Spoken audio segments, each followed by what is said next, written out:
እኔ ከመጣሁም ሄልሜት አድርጌ ነው እዛ ቤተክርስቲያን የምገባው አለኝ። ለምን እንደ ድንገት አንዱ በጠረቀኝስ በመቋሚያ ምናምን አለ። ስሰራ እንደዚህ ነው አለ። ስሰራ የሆነ ነገር መጣና ከኋላ ይነካኛል፣ የሰው እጅ። ከዛሬ ጀምሮ እንደዚህ አይነት ነገር እንዳታረግ፣ ይሄን ያሉን ካሴቶች እነኚህ መጽሔትን አሁን ወሩር አለው። ድንገት እንደተኛ ራቁን ተነሳ፣ እየጮኸ ምንም አለበሰም፣ ፓንት ብቻ ነው ያደረገው። ጥቅጥቅ ያለ ጨለማ ነው። እያቆራረጥ የኔን ስም ብቻ ነው እየጮኸ ስሜ በቃ ያለማቋረጥ ነው ስሜን እየጠራ ይሮጣል። ምን ተፈጠረ ብዬ ተከትዬው ቶሎ ልብሴ ለባብሼ ተከተልኩ። ስከተለው በጫካ ውስጥ ይገባል፣ ይወጣል፣ ይወርዳል። መጨረሻ ገደል ሊገባ ሲል ከኋላ ያስ መጽሐፉ ሲመረቅ መጣ፣ ተናገረ። ሲናገር ግን ሰዎች ማመን የቸገራቸው ሁሉም የደነዘዙ መስለው ነው እንደዚህ ያዳመጡት። ኢትዮጵያውኛ በእውነቱ ከመቶ በላይ በዛን እንዳነበብኩ አስታውሳለሁ። ግን ያው ረስቻቸዋለሁ። እዛ ሀገር ከመጣሁ ግን የተወሰኑ መጽሐፎችን አንብቤያለሁ። ሰላም ጤና ይስጥልኝ፣ እንደምን አላችሁ? ቤተልሔም ሰለሞን ነኝ ከናፍቆት ሚዲያ። የሚገኘው 8459 ላይ ያለው ቲጂ የኢትዮጵያን ሬስቶራንትና ማርኬት በር ላይ ነው።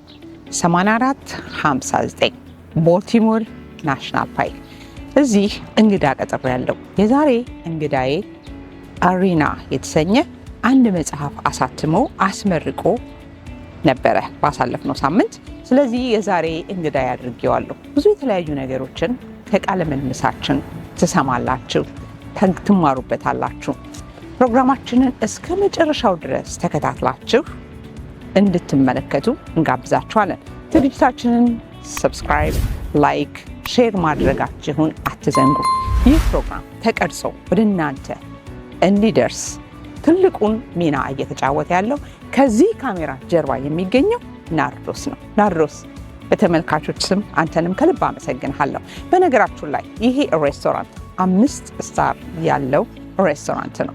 ጥሩ ሪቪው አለው። ብቅ እንድትሉ እንጋብዛችኋለን። እንግዳዬን ውስጥ ቀጥሬዋለሁኝ። እስቲ አብረን እንግባ።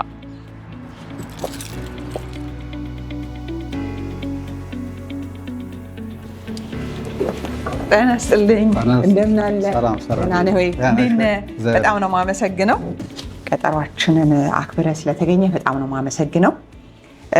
ራስህን አስተዋውቅልንና ከዛ ለተመልካቾቻችን ራስህን ካስተዋወቅኩ በኋላ እንግዲህ ቆይታ ይኖረናል ማለት ነው።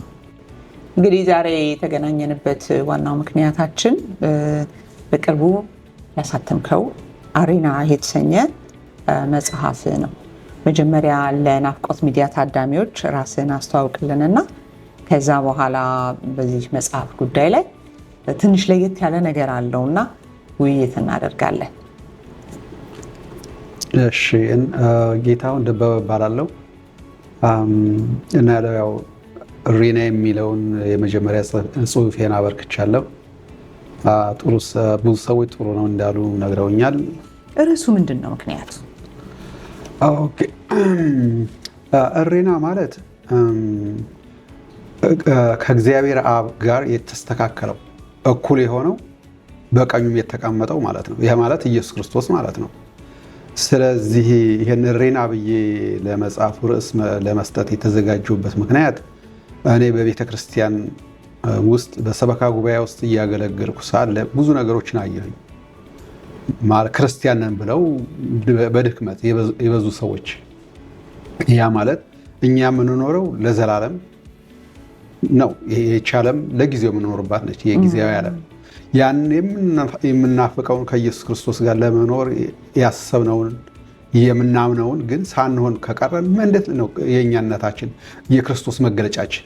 በዚህ ምክንያት ሌላ የተዘጋጁት መጽሐፍ አለኝ ተጽፎ የተቀመጠ ግን ይሄን ማስቀደም አለ ብዬ አስቀድም እና ይሄ እሪና ማለት ከክርስቶስ ጌታችን በምድር ላይ ኑሮ እኛን አስተምሮን ቃሉን በእጃችን በመጽሐፍ ቅዱስ እያለ ግን ሰዎች ያንን ባለማስተዋል በጥል በክርክር መኖራቸው ለኔ በጣም እንግዳ ስለሆነብኝና ከምገልጸው በላይ ስለሆነ ቢያንስ ይሄን ነገር ሰዎች እንዳውቁት ብዬ ጻፍኩት እና ብዙ ነገሮችን መገንዘብ ይቻላል ከመጽሐፉ። ያው ስታነቢው ትረጃዋለሽ። ጌታሁን መጽሐፍ በተለይ በምንኖርበት በአሜሪካን ሀገር ውስጥ ካለን የኑሮ ሁኔታ አስቸጋሪ ነው። ምክንያቱም መኪና ውስጥ እንገባለን፣ ስራ ቦታ እንሄዳለን፣ ስራችንን ጨርሰን ደግሞ በመኪና ተሳፍረን እንደገና ወደ ቤታችን እንመጣለን እና አንዳንድ ጊዜ መጽሐፍ ለመጻፍ ከሰዎች ጋር መገናኘት አለብህ እና ስደት ላይ ላለ ሰው ደግሞ የሀገሩ አኗኗር በራሱ ከመጽሐፍ ያግዳል የሚሉ ነገሮች አሉና እሱ አላስቸገረህም አንተ? ጥሩ ጥያቄ ነው። በእውነት አስቸግሮ የነበር ይሄ ነገር። ምክንያቱም የቤተሰብ ኃላፊ በመሆኔ ብዙ ሰራለሁ፣ ግን የምጠቀምባቸው አንዳንድ ነገሮች አሉ። ለማንበብ የተቻለኝ ያክል አነባለሁ። በተቻለኝ መጠን ትንሽ ትንሽ አነባለሁ። ብዙውን ጊዜ ሰዎች ሙዚቃ ያዳምጣሉ በመኪናቸው ውስጥ ወይም ስለ ፖለቲካ ነገር ያደምጣሉ። እኔ ግን እንደዛ አይደለሁም። እኔ የማደርገው ሁል ጊዜ የመጽሐፍ ትረካ ነው የማዳምጠው። ባላነብም እንኳን በቃ ያንን አዳምጣለሁ።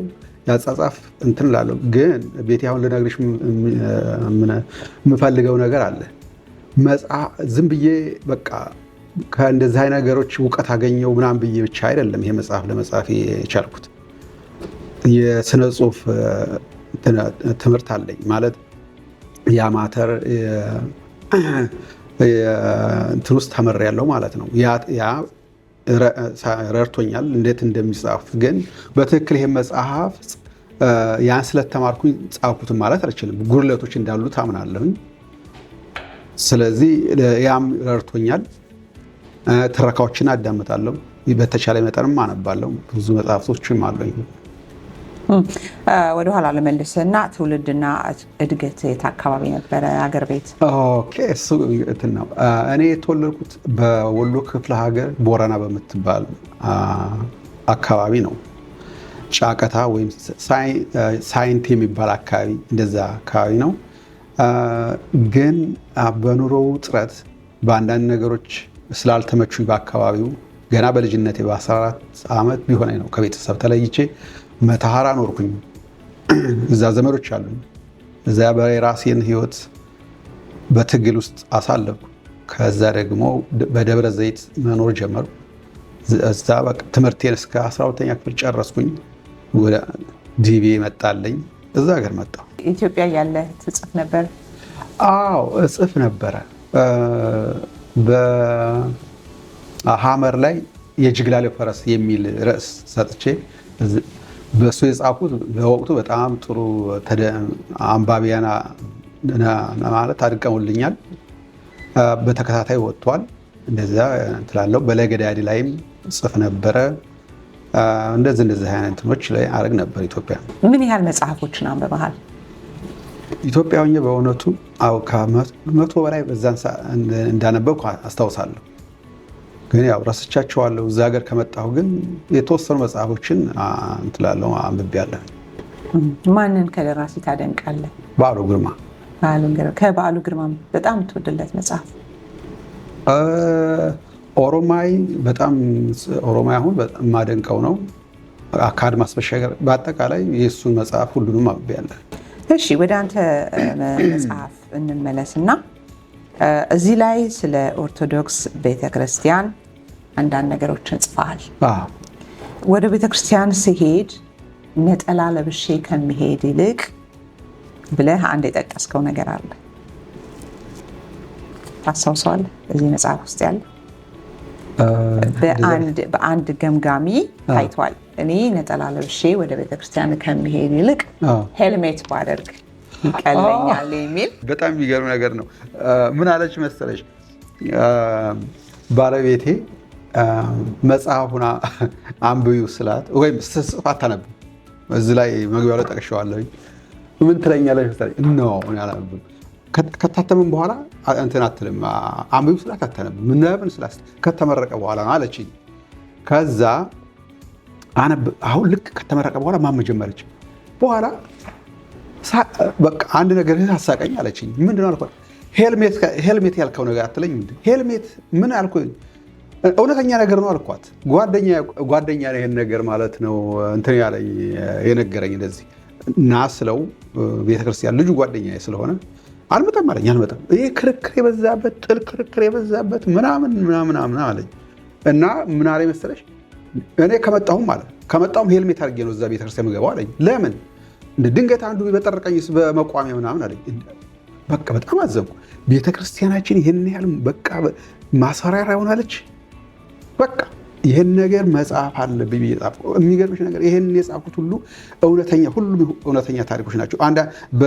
በስነ ጽሁፍ ትንሽ ጎላ አድርጌ ወይም ደግሞ የራሴን ትንሽ አንዳንድ ነገሮችን ጨመርኩበት እንጂ እያንዳንዱ ነገር እውነት ነው። ኦርቶዶክስ እምነትን ምን ያህል ታውቃታለህ? ላይክ ከስር መሰረቷ አስተዳደግ የጠለቀው ነገር አለ ወይ? ከዛ እንነሳ። ምክንያቱም ስንናገር አንዳንዴ ከላይ መተን የምንናገራቸው ነገሮች ጸብን፣ ክርክርን ያመጣሉ። ልክ ነው። ሃይማኖቱን ለማዋረድ ወይም ሃይማኖቱን ለመስደብ የሚያስመስሉ ነገሮችን ያስመስልብናል የምንሰጣቸው አስተያየቶች። እና ምን ያህል ታውቃታለህ? ኦኬ ይሄ ነገር መሰለሽ፣ እኔ አሁን ብዙን ጊዜ ለሰዎች አላወራም። እኔ ዲያቆን ነኝ። በዲቁና አውቃለሁ፣ ስለ ቤተክርስቲያን ስርዓት አውቃለሁ። የኖርኩት ከመነኩሴ ጋር ነው። ረድ ሁኜ ረድ ማለት አገልጋይ ማለት ነው። ደብረ ዘይት የምኖር አባ ምን ይችል ይባላሉ። ከእሳቸው ጋር 8 ዓመት ኖሬያለሁ። እሳቸውን እየረዳው እኔ ደግሞ እየተማርኩ ማታ ነበር የምማረው እና የቤተክርስቲያን በትክክል በብዙ ነገር አውቃለሁ። ግን ለሰዎች ዲያቆን ነኝ ምናምን ብዬ አላወራም። ግን በአገልግሎት ላይ አልሆንኩም። ያው ዲቁናውን ተቀበልኩኝ ኖራለሁ። ግን መጽሐፍ ቅዱስ አንባቢ ነኝ። ስለ ቤተክርስቲያን ስርዓት አውቃለሁ። እና ይህም መጽሐፍ ሙሉውን እሬና ብቻ አይደለም፣ የእሬና የቤተክርስቲያን ብቻ ታሪክ የሆነ ነው። ሌሎችም አጫጭር ልቦለዶች ብዙ አሉ ነገሩ እና በእንደዛ ሁኔታ ነው የጻፍኩት ማለት ነው። የሃይማኖት አባቶች ይሄ መጽሐፍ ምርቃት ላይ ተገኝተው ነበረ። ለሱ ምን አሉ? ስለ መጽሐፉ አንብበው ስላለው ችግር ማለት አንዳንዱን ከድነ ነው ያለ ነው። ስለሱ ምን አሉ? ግምገማው አንድ እኔ ማለት የቤተክርስቲያን ሰው ከሆነ እንዲያነበው ያደረኩት አንድ ሰው ነው። እሱም ደግሞ የስነ ጽሁፍ እንትን ስላለው ነው፣ ችሎታ ስላለው ስለሰማሁኝ ጋበዝኩት። እሱ ሲያነበው ወደደው። እዛው አገልጋይ ነው እንትናል። ግን ሌሎች አባቶችን ሰጥቻቸው በዚህ መጽሐፍ ውይይት እንዲደረግ ምናምን አላረኩም። ምክንያቱም ያው ትላልቅ አባቶችም ስለሆኑ። ሌላው ደግሞ ትንሽ አንድ ጎሸም የሚያደርገኝ ነገር አለ። ለነገሩ ይሄ መጽሐፍ እንዲታተም የፈለኩት እሬና በምትለው ርዕስ ብቻ የቤተክርስቲያን ብቻ ታሪክ ነበረ። ግን ሳይው መድብልነቱ ስላነሰብኝ ሌሎች የማውቃቸውን የሆኑ ታሪኮች ታክሲም ስለነበረ የገጠመኝን ገጸ ባህሪውን በሌላ ሰው አድርጌ የራሴን ታሪክ ጽፌያለሁ ማለት ነው። በእነዛ ምክንያት እየሰጠኋቸው አንብቡ ስላቸው እዚህ የቤተክርስቲያን አንብበው እንደገና ደግሞ ወደ ውስጥ ሲገቡ ሌላ የሆነ ዓለማዊ የሆነ ነገር ሲያዩ አያስደስታቸውን በማለት እንትን አለም። ግን አሁን ካነበቡት በኋላ የሚሉኝ ነገር ሊኖር ይችላል። አሁን እሑድም ሰጥቻቸዋለሁ፣ ለአባቶች ሰጥቻለሁ። ለጳጳስም አሉ የሰጠኋቸዋለ። ለጳጳሱ ራሱ ለአንብበው ብለው ስለጠየቁኝ ሰጥቻቸዋለሁ። የዛን ጊዜ ፊድባኩን አያለው ከነሱ ማለት ነው። አንድ ኔቲቭ አሜሪካዊ እዚህ መጽሐፍ ውስጥ ተካቷል። ለምሳሌ አንተ የራስ እምነት የራሱ አቋም አለ። ሰዎች ለምሳሌ ካላቸው አቋም ወይም ከሚያምኑት ነገር ወጣ ያለን ነገር አይቀበሉ። አንተ ሁሉንም ባላንስ አድርገህ የምትቀበል ሰው ነህና እዚህ መጽሐፍ ላይ አንድ ኔቲቭ አሜሪካ ማለት እውነተኛ አሜሪካኖች ኢንዲያን አሜሪካንስ የምንላቸው ሰው ታሪክ አለ እዚህ ላይ። ስለ እሱ እስኪ ትንሽ ለተመልካቾች ብትልልን። ይሄ ለሰዎች ከባድ የሆነ ጥያቄ ነው። ምክንያቱም ቀደም ብለው ይሄንን መጽሐፍ ኢትዮጵያ ያነበቡ ሰዎች አሉ፣ እየደወሉ ይጠይቁኛል። ይሄ ሰው በእውነት እንዴት እንደዚህ አይነት ታሪክ ላይ ይቻላል? እንደው ይሄ እውነት ሊሆን ነው ወይስ አእምሮ ትንሽ ዞር ያለበት ነው ምናምን አሉ። እዚህም ደግሞ ትንሽ ያዩ ስንት ያነበቡ ሰዎች እየደወሉ ጠየቁኝ። ይሄ ነገር እንደዛ ከሚሆን ሰውየው እስኪ መጥቶ ቢናገር ይሻላል ብዬ ጋበዝኩት። መጽሐፉ ሲመረቅ መጣ፣ ተናገረ። ሲናገር ግን ሰዎች ማመን የቸገራቸው ሁሉም የደነዘዙ መስለው ነው ያዳመጡት እና ምን ያህል ትኩረት እንደሳበ ባለታሪኩ ፕሮግራሙ ላይ መጥቶ በቃ ሲንተሲል ሁሉም በቃ ምንም ኮሽታ ሳይኖር አዳመጡት። እንግሊዘኛው ኢዚ ነው። በጣም የሚገርም ታሪክ ነው ያለው።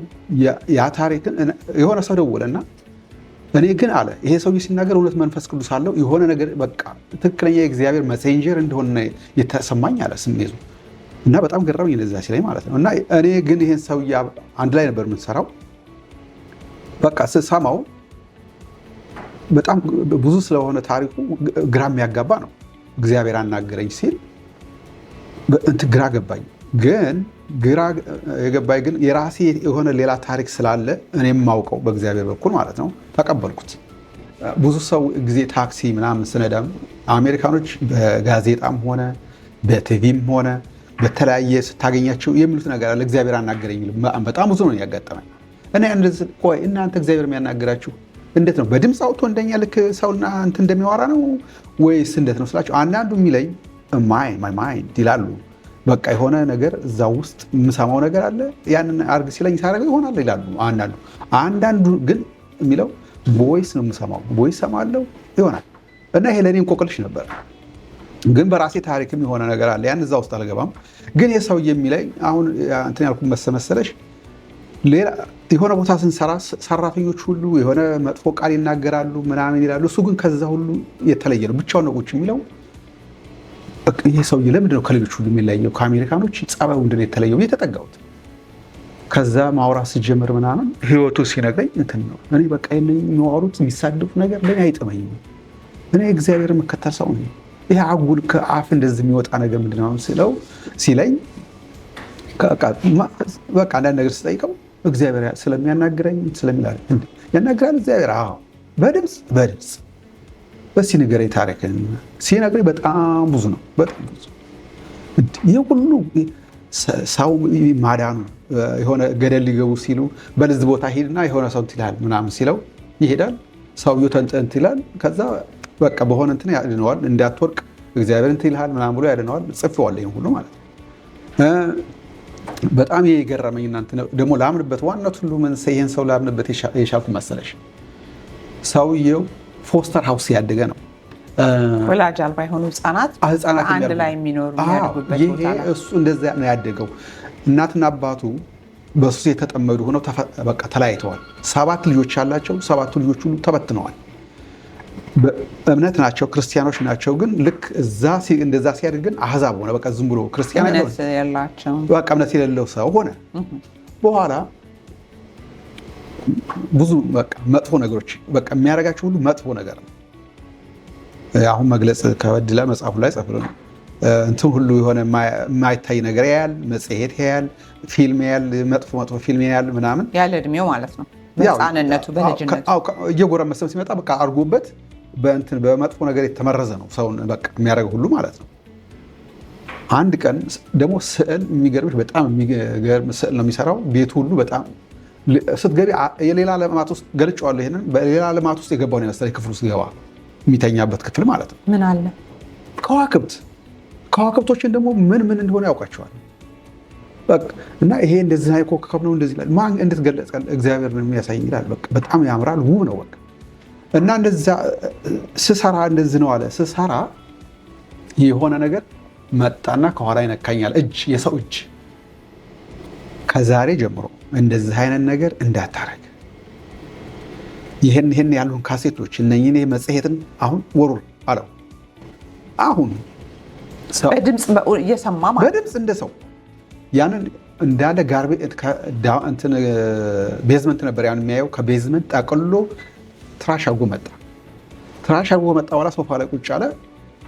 ከዛ በኋላ አናገረው። ሁለተኛ እንደዚህ አይነት ሴቶችን ቢሆኑ ዘር የሚገኙ የሰው ልጆች ዘር የሚገኙ ከነሱ ነው። በረከሰ አስተያየት እነሱ ማየት የለብን በቃ ምናምን ብሎ አስተምሮት እንትን አለ። ከዛ በኋላ ሰውየው መጽሐፍ ቅዱስ አንባቢ ሆነ፣ መንፈሳዊ ሆነ። ከዛ በኋላ ነገሮቹ እየተገለጡለት መጣ። ከዛ በቃ ሰው እንትን ሲል ሁሉ የሆነ ሂድ ይለዋል፣ ይሄዳል፣ ሰዎችን ያደናል፣ ብዙ ነገር በቃ ማድረግ ጀመረ። እና ይሄን ብዙ ታሪክ በጣም የሚደንቅ ነገር የሚሆነው ለሰው ማመን የሚቸግር የሆነ ይሄ ነው። እንዴት አንድ ሰው እንዴት ያናግራል? ዛሬም እንደ ጥንቱ ብዬ ነው እንትን ያልኩት። በድሮ ጊዜ ግን በእነ ሙሴ ጊዜ ግን እግዚአብሔር ሙሴን እያናገረው እንደዚህ አድርግ፣ አለቱን በዱላ ምታው፣ ባህሩን እንደዚህ አድርገው የሚለው ግን ያ አምላክ አሁንም አለ፣ ወደፊት ይናል ይኖራል። ስለዚህ አሁንም እኛ ከበረታን የማይሆን ነገር የለም ነው ዋናው ትልቁ እንትን። የዚህ የአሜሪካኑን ታሪክ ጨርሰን ወደ አንተ ስንመጣ አንተስ ምን ገጠመኝ? እንደዚህ አይነት ታሪኮች እንዳሉ ምክንያቱም ያንተንና የእሱን አንድ ላይ ልታደርገው ስትል መጀመሪያ የእሱን እንጨርስ ብዬ ነበር እዛ ጋር ያስቆምኩህና አንተስ ምን ገጠመህ? ኦኬ እንግዲህ እንደዛ ካልሽ ይሄን ነገር ልንገርሽ። ምን ተፈጠረ መሰለሽ? እኔ በአንድ ወቅት ሂርና የምትባል ከተማ ሀረር ክፍለ ሀገር ኖር ነበረ። ቦታዋ የምታምር ነች እና ጋራዥ አለች፣ አባድር ጋራዥ ትባላለች። ከከተማው መጀመሪያ ላይ ያለች አሁን ትኖር አትኖር አላውቅም። በአሁኑ ሰዓት ባለ ታሪክ የሆነው ልጅም እንዳረፈ ሰምቻለሁ። እና እዚያ ስኖር እሱን እረዳዋለሁ።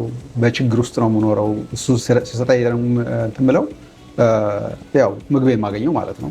እንደዚያው እየኖርኩ እሱ የስም ብቻ ነው ኦርቶዶክስ የተባለው ክርስቲያን የተባለው እንጂ በምንም ውስጥ የለም። መቃም ነው፣ ያጨሳል። እንደገና ደግሞ ወደ ጥንቆላም ይሄዳል። ጠንቋይም እያስመጣ እዛ ይላል ማለት ነው። ዘመዴ ማለት ነው። ከዛ ከገራዧ ትንሽ ልፍ ብሎ የሆነ ሰው አለ፣ እሱ የሚወዳት ልጅ አለች። እነሱ ቤት እየሄድን ነው ብዙ ጊዜ የምናደርገው፣ ሞቅ ያለች ቦታ ስለሆነች። እኔ እዛ አንድ ቀን እዛ እንዳደር የሆነ ሰው እየመጣ የሚጠነቁር ማለት ነው። ፍራሽ ላይ ሆኑ፣ ብዙ ሰው መጣ። መካደም የሚባል ነገር አለ፣ እንትን ይሉታል፣ ያጫጭሳሉ። እዛው የሚነሳበት ጉራ የሚባል አለ፣ የሚያዋራ አለ ምናምን ነገር። እኔ ግን ከእንደዛ አይነት ስለማልፈልግ እንደዛ አይነት ነገር አማኝም ስለሆንኩኝ ያው ድቁናም ስላለኝ ገባሁ። አተኛሁ። ሌሊት ላይ በሬ ተንኳኳ። ከፈትኩ እና ይፈልጓል የሰውዬ። ሄድኩ። አንተ ንቀህን ነው እንትን የምትለውን ይሄ ሁሉ ሰው እንትን እያለ አንተ ብቻ የምተኛው ተባሉ። እኔ ክርስቲያን፣ እኔ በኢየሱስ ክርስቶስ በሞተልን ባዳነን ነው እንጂ የማምነው በእንደዚህ አይነት ነገር አላምንም አልኩ። በቃ ፍርጥ አድርጌ ጥንክር ብዬ እንደዛ ነው ገባሁ ነው ተኛሁ። በቀጣዩ ቀን ግን የአክስቴ ልጅ ሌላ ሰው ሆኖ በቃ ጠበቀኝ። እኔ ማለት ከዛ እንዳልኖር በጣም ተቆጣ። ለምግብ ይሰጠኝን አቆመ። ሲሰርበኝ ዋለ። አመሸ። ምሳም አልበላሁም፣ ራትም አልበላሁ። እየበየደ እየቃመ እያጨሰ ሲሰርበኝ አመሸ። በቃ አሁን ከዛ ዝም ብዬ ጾሜን አደርኩኝ።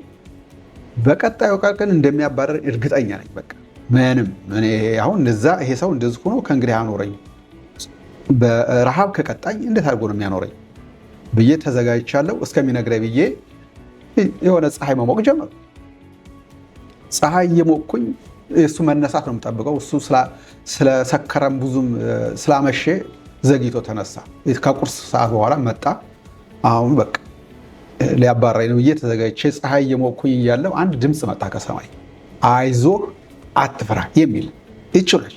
ሌላ የመጣ የለም። እኔ ግን ሰውነት ተንቀጠቀጠ። ምንድን ነው ይሄ እንደዚህ የሚነዝረኝ? ኤሌክትሪክ ይዞኝ ያውቃል። በሆነ አጋጣሚ ፓስታ ስቀቅል ፈሶ ያንን አውቃል። የኤሌክትሪክ ሼክ የሚያደርግ በቃ ተንቀጠቀጥኩ። እንዴ ምንድን ነው ብዬ ዙሬ ሳይ ምንም ነገር የለም። ሰማዩን ምኑን ማየው። ይሄ ነገር የእግዚአብሔር እንትን ነው እንጂ እንደዚህ አይነት የሚነዝር በሜዳ ላይ በዚህ ወቅት ምንድን ነው ብዬ እንትን አልኩኝ። በኋላ የሚያስደስት መንፈስ መጣ፣ ደስ የሚል እዛው እንደቆምኩኝ ልክ 10 ደቂቃ በኋላ ምናምን መጣ። ፀጉሩን እያከከ ያን ሁሉ የሰደበኝን ያስራበኝን ሁሉ ረስቶ ጌታሁን ና እስኪ እንትን በል ብዙ ስራ አለብን ቶሎ ረዳኝና እንጨርስ ምናምን አለ። ምሳህንም አልበላህም ብሎ ምሳ ሰጠኝ። ያ ሁሉ ሰው ምን ኃይል ነው ያስረሳው? የእግዚአብሔር መንፈስ ካልሆነ በቃ እንትን አልኩኝ። ደስ አለኝ። ምሳዬ በላው፣ ረዳሁት። ከዛ ያ ሁሉ አልፎ እንደገና መኖር ስንጀምር ከ2 ሳምንት በኋላ ድንገት እንደተኛን ራቁት ተነሳ እየጮኸ። ምንም አለበሰም፣ ፓንት ብቻ ነው ያደረገው። ጥቅጥቅ ያለ ጨለማ ነው። እያቆራረጠ የኔን ድምፅ ብቻ ነው የኔን ስም ብቻ ነው እየጮኸ ስሜ በቃ ያለማቋረጥ ነው ስሜን እየጠራ ይሮጣል። ምን ተፈጠረ ብዬ ተከትዬው ቶሎ ልብሴ ለባበሻ ተከተልኩት። 3 ማይል ሞር የሮጠው ስከተለው ጫካ ውስጥ ይገባል፣ ይወጣል፣ ይወርዳል። መጨረሻ ገደል ሊገባ ሲል ከኋላ ያዝኩት። ልክ ሲይዘው አወቀን እሱነቱ ማለት ነው። የት ነን ምናምን አለ። የኔ ስም እኮ ነው እየጠራ የምትጮህ ነበር። እኔ አዎ የት ነን ያለ ነው። ከሄድና ብዙ ርቀን 3 ማይል ኦር እንደዚህ እዛ ማይል አይባልም ኪሎ ሜትር ነው። 4 ኪሎ ሜትር ላይ ነው እንትን ያለን። አሁን እኛ ዘነን አዎ። ከዛ በቃ ደነገጠ። ከዛ በቃ ያችን እንደዚህ ከኋላ ባልይዘው በቃ ገደል ይገባል ይሞት ነበር። እግዚአብሔር ለዛ እንትን አለው። ከዛ ይዤው መጣሁኝ። በመንገድ ቀስ እያል በቃ በጫካ ውስጥ እንትን እያለ ስንመጣ መኪኖች በባውዛ እያበሩ ወደ ድሬዳዋ የሚሄዱ መኪኖች ሲሉ ጫካ እየገባ ሰው እንዳያወራቁ ስለሆነ ማለት ነው። እንደዛ እያል በስንት ስቃይ ገባን ማለት ነው። ከተማ ገባን መኖር ጀመር። ከዛ በኋላ ግን ያ ሰው እኔን ሊናገር አልፈለግም። ምክንያቱም ምን ኃይል እንዳደረገው ራሱ ግራ ስለገባው ማለት ነው። ይሄን አንድ ልንገርሽ በህይወቴ ማለት ነው። ጓደኛዬን የተዋወቅኩልሽ ነው። ቤቱን ሳየው የወደቀ ነው በቃ። ስለዚህ ሀብታሞች እየጠየቁ ፍራንክ አጠራቀምኩና ያን ቤት አሰራሁለት ማለት ነው። ልጁ እሱ ባይወጣ ኖሮ ያቡታ ጋር ቤቱ ይነዳል፣ ያልቃል። በቃ ያ ቤት ያልቅለት ነበር እና ማለት ደንገጥኩ። እናቱ የሞተች እናቱ መጣችና ቆመች እንደዚህ ማነች ምናምን ብሎ እንደዚህ እያነጋገራል። ዝም ብሎ ሲያያት ማናገር ጀመረች። ይቅርታ ስላደረኩብህ ነገር ይቅርታ እና የሚለው የሚገርመሽ ልክ ስትናገር አፏ እንደዛ አይንቀሳቀስም ማለት ግን ድምጿ ከውስጧ ሲወጣ ይሰማኛል አለ። ሲሄድ አጋጣሚ በመስታወት ላይ አየችኝ ማለት ነው። ኪችኑና ያን ሁሉ ራስታ ያንን እንትን ያልነው ማለት ነው። እንደዛ የተቀየመችው ምናምን ረስታ ጌታው መጣ ምናምን ብላ ስትጮህ ሰማዋል። እማልከ የለም ቅባት ስትለኝ ሽቶ መላክ ነው ምና በቃ ከአሜሪካ በቃ